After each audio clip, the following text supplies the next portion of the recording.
事的起点并不复杂。19年，英国第2大钢铁企业英国钢铁公司面临破产，负债8.8亿英镑，3200多名工人面临失业。英国政府找遍了欧美日韩所有的企业，没有人愿意接这个烫手的山芋。关键时刻河北兴业集团出手了，以5300万到7000万英镑完成了收购，承诺10年投入12亿英镑进行设备升级和绿色转型。接下来的5年，兴业集团兑现了承诺，累计投入12亿英镑，更新老旧设备，推动低碳改造，保障员工的薪酬和福利，足额缴纳税款，间接还创造了数万个配套的就业岗位。这家被英国本土资本抛弃的百年钢厂在中资手里面重获新生。然而，当钢铁产业的战略价值随着全国供应链重构持续攀升的时候，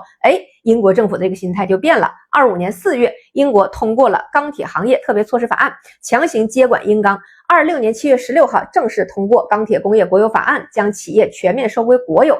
那国有化初期呢，英国当时多位官员还公开放风表示说赔偿金额可能极低，甚至无限趋近于零。为什么说这是一出失心疯版本呢？我国钢铁产能现在占全球的70%，这个叫做对全产业链的绝对掌控。炼钢需要的耐火砖石墨电极核心冶金设备里的零部件都在中企手里。我们直接就以防范重大商业风险为由，对这些关键耗材对应断供。没有这些东西，英国收回的就是一个寿命只有几个月的资产。那更让英国坐不住的呢，是接管后的运营现实。英国国家审计署数据显示，政府接管了仅9个月，为维持工厂运转就砸了3.77亿英镑日均亏损从敬业时期的70万英镑飙升到130万英镑。中国技术团队撤离之后，设备故障率激增，供应链断裂，英国政府短期之内根本也找不到其他的替代方案。于是除了设备停摆的亏损，英国还要准备面对因为停工而失业的数千名工人的暴怒。他们以为抢了个宝贝，实际上是搬了个随时能砸自己脚的石头。再加上中方直接寄出的不可靠实体清单与全球市场隔离，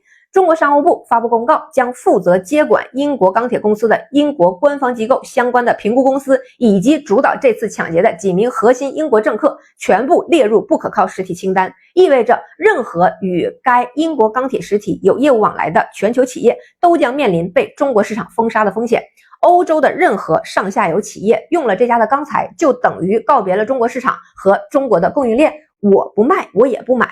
同时现在的英国可是靠金融业立国的，想吃我敬业钢铁这碟醋，你得用整盘伦敦金融城的资产给我当饺子。咱的监管部门立刻就启动了对部分英国在华金融机构的合规性穿透审查，一些中资企业就开始有序的抛售英国主权债券，减少在伦敦金融城的英镑结算业务，转而通过香港或新加坡进行人民币和欧元的结算。钢铁厂我投了12亿英镑，这点钱放在金融领域，随便一个市值震荡和流动性枯竭10倍就没了。把西瓜和芝麻往他眼前这么一放呀，失心疯他就好了，一下他就清醒了。阿斯利康、汇丰等巨头纷纷向这个政府施压，于是英国这边28号承诺会通过第三方评估，足额赔付中企的损失。你看事儿教人他一教就会。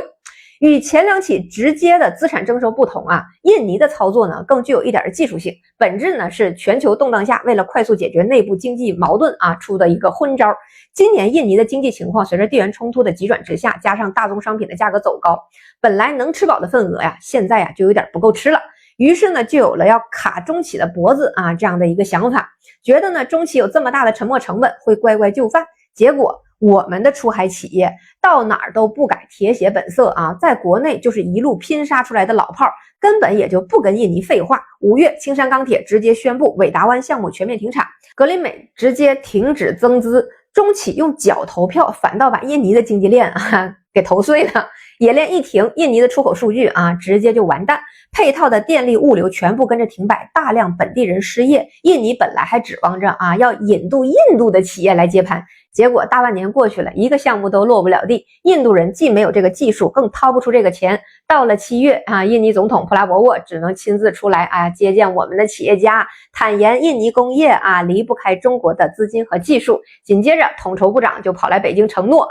坚决保障外资权益。当时我就说，以斗争求团结，它是必要的过程。中印尼在人民币国际化方面的推进是非常深入的，将是我们实现金融区域整合的重要节点。团结是必要的，斗争它也是必要的。把这3件事啊，其实是要串在一起看的，你就会发现中国保护海外权益的底层逻辑其实已经改变了。我们是全球100多个国家的最大贸易伙伴，其实只有没牌的玩家才会搞全面的贸易战，真正像我们这样有底牌的玩家是可以玩这种针灸式的精准打击的。